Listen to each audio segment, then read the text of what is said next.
Wow, okay, this is not something I thought I would have to talk about, like, ever, but here we go.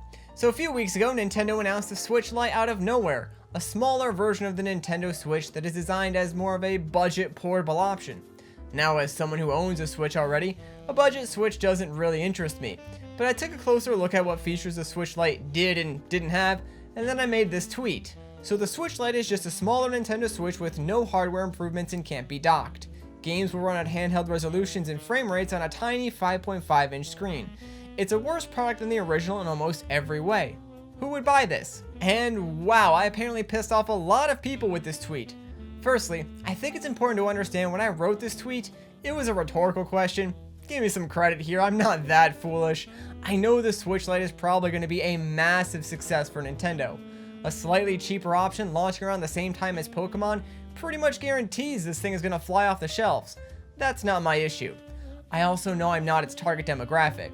As someone who owns a normal Switch, the Switch Lite offers nothing new to me, and as such, I won't be purchasing one, and I don't think Nintendo expects me to either.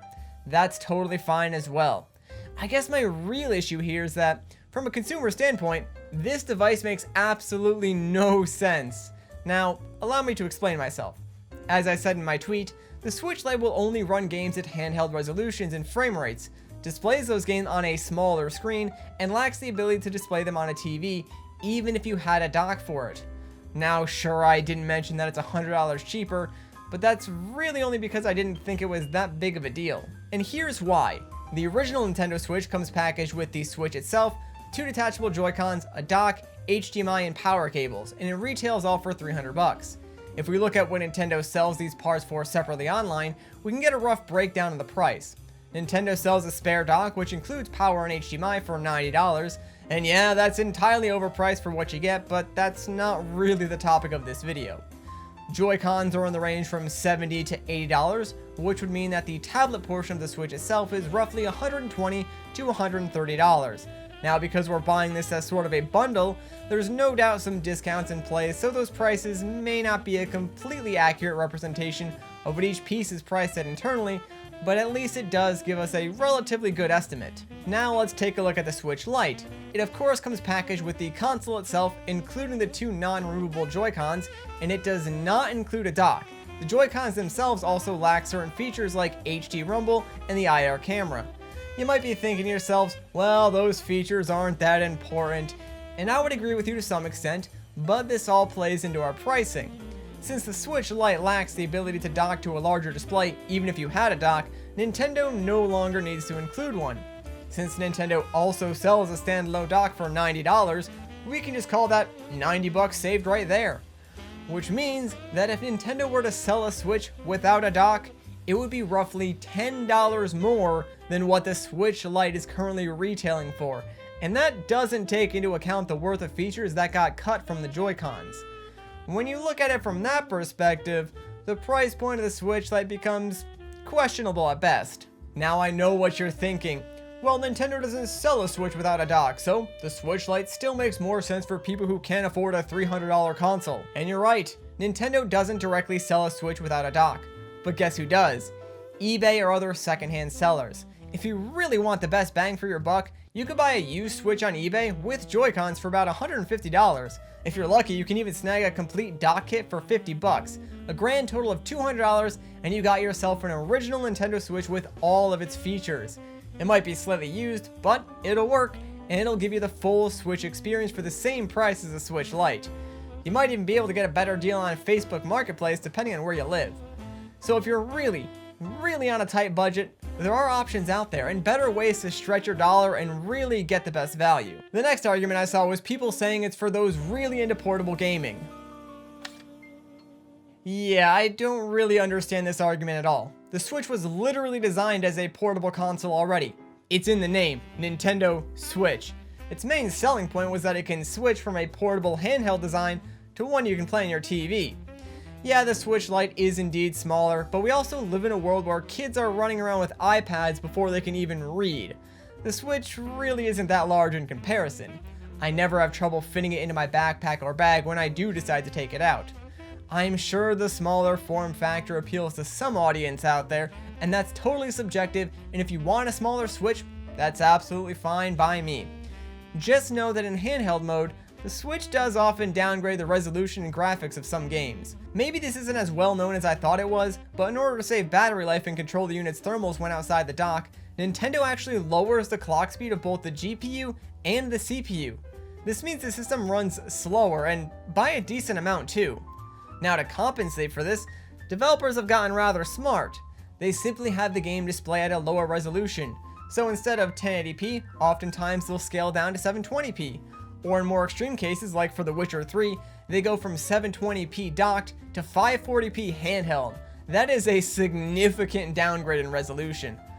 Not to mention, sometimes textures will be scaled back on top of that, and frame rates are an entirely different beast altogether, and it really depends on the developer.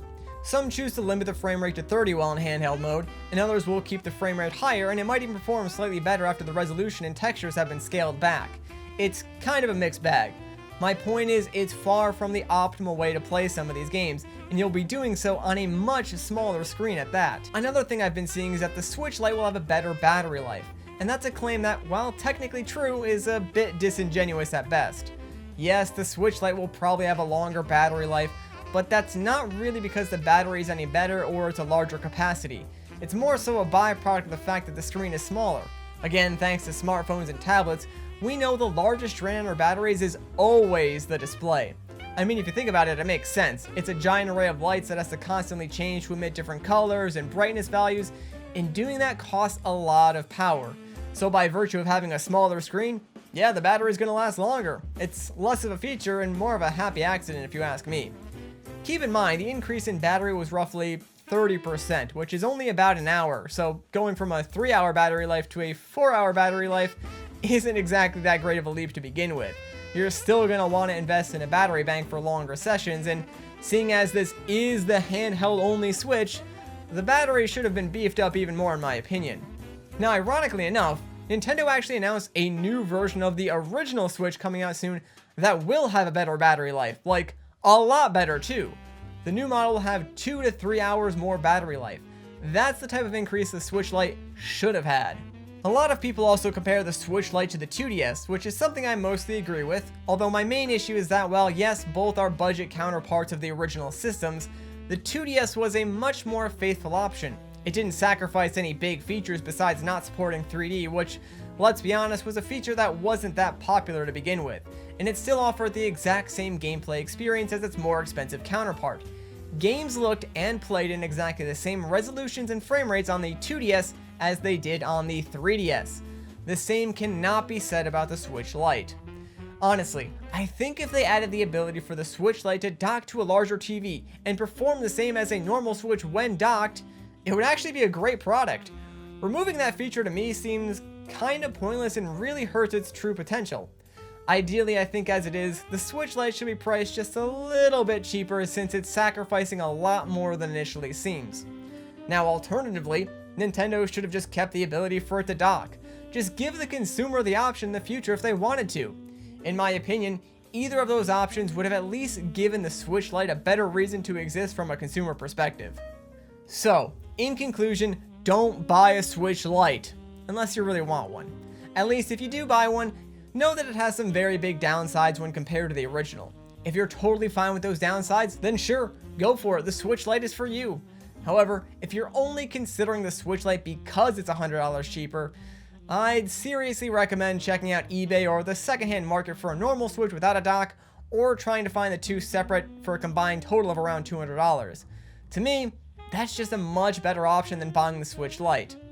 Anyways, now that I've explained myself, thanks for watching. If you enjoyed this video, a like rating would be greatly appreciated. If you want to see more, consider subscribing. But once again guys, my name is Matt, and I'll catch you in the next one.